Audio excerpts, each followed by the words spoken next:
I know the feeling only too well of when you have dreams, you have goals, you have this business you want to build, this social media you want to create, this project you want to do, but whenever you think about actually taking action on it, you never seem to have the energy. You always feel too tired, or like it's overwhelming. You don't have the capacity to bring yourself to do the work. If that sounds familiar, this video is really going to help you and make it easier. So let's unpack this bit by bit, and I think there's like 3 things that I want to touch upon in this video. The first one is, you probably, if you're someone who's watching my videos, you probably already have a really good level of self-awareness, and you're probably aware that if you're feeling constantly drained or low energy when it comes to taking action towards your project, you might be aware that it's some kind of self-sabotage, right? Like due to limiting beliefs or fears, beliefs that you don't think it's possible for you, fears that if you get what you want, you'll lose something else, or that something bad will happen. Your own subconscious mind makes you tired so that you can't take action towards creating the reality that you want. And I know how frustrating that is. And I invite you, if you're already aware of that, to prioritize looking there, okay? Because if you continue to avoid that and you continue to just beat yourself up for procrastinating, then you get nowhere fast. You get nowhere slowly. So identify, what do you fear about the reality that you want to create? And be really honest with yourself and journal about it and write out any and all fears that come up for you, even if they sound silly when you end up putting them on the page and you look at them and you think, why am I even scared of that? Write them all down without judgment, because it's in your head, it's in your subconscious, it's currently holding you back. Okay, and then look for evidence that disproves them or solutions that help you to navigate that potential risk if you're worried about something bad happening. I've done this a lot when it comes to my social media growth. I've done this a lot, those kind of fears that come up about the hate, the negativity, being cancelled for some reason, or called bad things or bullied online, all legitimate fears that a lot of people have when it comes to putting themselves out there. And so I've written all those things out before, and I've supported myself, and I've written solutions and things that I can do that help me to move forwards anyways. And I've looked at other people who have already achieved the goals that I want and shown my brain, look, they've achieved it and they're absolutely fine. All is well, and everything's actually pretty normal and safe when you have that level of success. I speak to myself kindly, I speak to my nervous system, and I support myself to know that all is well. It is completely safe and normal and easy for me to do X, for me to achieve X. And if you really feel like what I'm talking about is relevant to you, then I would encourage you to prioritize 2 things. Nervous system regulation work, so incorporating things in your routine daily like breath work and tapping, because that really helps your body to feel safe with regards to what you want and helps you to expand your capacity for what you want to receive. And also rewriting your narrative and telling yourself new stories, telling yourself the stories that you want to be true. Ever since the very beginning of my journey on YouTube, I have scripted and affirmed about how I am constantly attracting the most positive, supportive audience to my content. My videos are going viral to the most incredible, positive, open-minded, like-minded people who get me, they support me, they love me, and they are the perfect people who need to receive my messages. My messages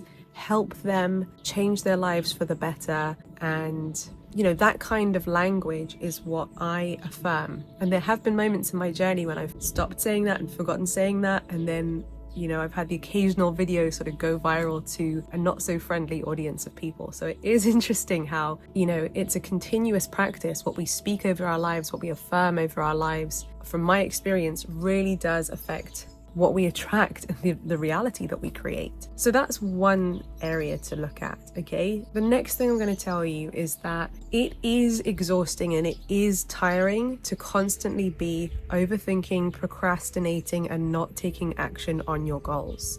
And if you're looking for a way to break free from that exhausted, drained feeling, it's by letting yourself take one baby step. So perhaps after you've done, step 1 of what I explained in this video of helping yourself to feel safe and telling yourself that all is well and I can do this and it's easy and it's normal for me, and helping your body to feel safe to at the very least take the next step, then take it. take the next step, and let it be an easy step, let it be a baby step. How many of you have found this with anything in your life that you've been procrastinating, whether it was a school project or sorting out your accounts or tidying something up, awkward conversation that needed to be had, or posting something on social media? How many of you have found that as soon as you just did the damn thing, the fear melted away, relief washed over your body, and if anything, you might feel energized from the fact that you did a thing, you did it. So if you feel like you've been in a state of just being constantly exhausted, I want you to ask yourself, how much have you been spending your time binge watching, hooked to devices, scrolling and consuming other people's energies, feeling like you're actually spending a lot of time on your project, but it's just all in your head? And therefore it's like you're overwhelmed because you've consumed so much information, you're holding so much in, but you're also not expressing it out. And it feels so hard to handle. It's like you've got a lid on, or like a cork bottle stopper on what should be energy that you're letting flow to you and through you, to you and through you, not to you, to you, to you, and not letting any of it out through you. When you let yourself take your ideas and let them go to you and let them go through you by expressing them, sharing them, creating them, using your physical existence, we're spiritual beings who are living a temporary physical experience where you have a voice, a brain, hands, mouth, you got this body that is here to help you to turn those ideas, those concepts, that energy into physical 3D stuff, or into physical content or a project. We're meant to create things. We're not meant to just consume and not create. So spend less time consuming, spend more time connecting, and definitely more time creating, and let what you receive through connection be expressed through you in your unique way that nobody else can do like you. Let me tell you, it's so much easier. It will energize you, even though you're technically doing way more, taking action, creating. That's a lot more active than when you're procrastinating and overthinking. But you'll actually find you will be less exhausted and more energized by that creative process. So please trust me on that one. You have to trust me so that you can feel brave enough to take that first step, and then you will know what I'm talking about and you will feel it to be true for yourself. And a third and final thing to share with you in this video, if you're struggling with everything feeling too exhausting and too hard to create your dream reality, is to rewrite the stories about how it has to be. So when I first started my journey of entrepreneurship, running businesses, creating social media, blah, blah, blah, I had subscribed to the idea that in order to be highly successful, you have to outwork everybody else. You have to be working 12 hours a day, 14 hours a day, 16 hours a day. I don't know whether that's still a fashionable thing on some corners of the internet, but certainly the content I was watching back in 2016, it was all about, like the 10x rule by Grant Cardone. And I'm not saying that's all a load of rubbish. I'm just, there's definitely some good in that kind of content as well. But I was only consuming content that was basically just about like sleep when you're dead, hustle, grind, work yourself crazy, don't really take care of yourself, don't even consider your energy. The only reason why you're not successful is you're just not working hard enough, that kind of idea. And I subscribed to that idea for quite a few years, burnt myself out time and time again, didn't even get the results that I was looking for, felt like, what's wrong with me? Am I still not working hard enough? And then when I felt like I couldn't physically work any harder, that's what actually led me to learning about manifestation and mindset, because I realized, well, it can't be a working hard issue because I am working hard. So if it's not that, what is it? So I started to learn more about, no matter how hard I work, if I'm subconsciously blocking myself from it, the results aren't going to come in. Or, why am I making this so hard for myself when maybe it doesn't have to be that hard? I was working 12 to 14 to 16 hours a day sometimes, but how productive was I being? I was only tracking the amount of time I was spending on my business, not how efficient and productive and streamlined I was being. I wasn't focused on concentrating my energy on the actual small number of needle moving activities that would actually lead to success. And instead I was just making myself busy, wasting time, thinking, oh yes, I must have to move my website around, or oh, I need business cards, or oh, let me answer every email that I've ever not read. They're like, those things aren't going to change your situation. And that's, again, it's another form of procrastination and self-sabotage that I wasn't aware of at the time. So I decided one day, it was actually when I was preparing to move to Spain, because when I was living in London, I was sort of in a habit of thinking like, well, especially in London, most of the year the weather's not that great.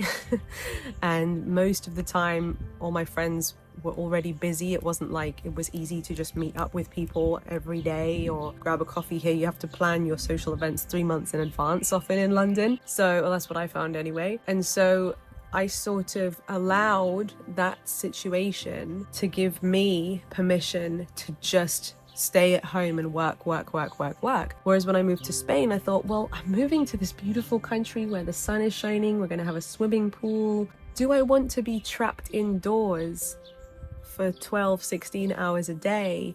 I want to and need to redesign the way that I work. I think I'd also found this book called The 4-Hour Work Week. I still haven't even read that book fully, but that book, I feel like it came into my life to just open my mind up to the possibility that more isn't always better. And what if you could, as a theory, as a concept, what if you could condense all the work that you do in a 40-hour work week into 4 hours? Just as a question, just to ask yourself that question. If you're, slaving away on your business and not seeing much growth in the results column, as an example, right? What if that was your goal? What if it was possible, right? And so that became my new focus. That became the new subject line of, the email I was sending to my subconscious. Like, ruminate on this. Let's explore this. Yeah. And so I set myself this wild, radical idea of, okay, when I move to Spain, as well as moving to Spain, I also want to be able to enjoy my quality of life in Spain. I want to be able to say yes to meeting a friend for a coffee. I don't want to be working all the hours of the day. Ideally, I would love to work maybe from like 9 till 12 or 10 till 1, and then know that I can go for a swim in the pool, guilt-free, without feeling like, you're trying to relax, trying to sunbathe, but still feeling like you've got all this work that you haven't done, so you can't really enjoy where you are. You know what I mean? So as a result of that, and I know that not everyone's work can necessarily be, made this flexible, but I hope that you can take something still, a lesson that you could apply to whatever it is that you're doing, whether it's study or even an office job or anything like that, to explore what if you rewrote the rules? Where can you rewrite the rules? Where can you still get the results? We're not looking at compromising the results. If anything, we're looking at how can we get even better results in a way where the work isn't as exhausting, isn't as time consuming, isn't as time wasting. And just having that question in my mind led to my mind looking for and finding solutions and answers to that question. It helped me to identify what are the needle moving activities which, if I do them every day, will lead to inevitable growth, and what things are ultimately a total waste of my time that maybe I don't even need to do. I think it's so important to ask these questions with regards to anything, especially if there's anything that is time consuming in your life, because we don't have time to be wasting. We don't have energy to be wasting, we have time to make the most of. And so I have found didn't happen overnight, okay? It was a process. Sometimes it takes time to redesign the way you live and the way you do things. But I have been able to find that I'm able to achieve better results than I was doing when I was living in London, glued to my computer all day long. I'm achieving better results now with a much, much better work-life balance, working a few hours a day. Some days I still work a bit more if I've got a big project or I've got some extra workload. Okay, fine. But generally speaking, I'm able to achieve way more, spending less time at my computer and more time outside, or reading a book, or spending time with friends, family, or resting, or moving my body, exercising, doing what I want. Again, caveating all of this, I appreciate that not everyone's situation is the same, but I still hope that you can take some things from what I'm sharing and apply it to anything in your life that you want to make easier for yourself.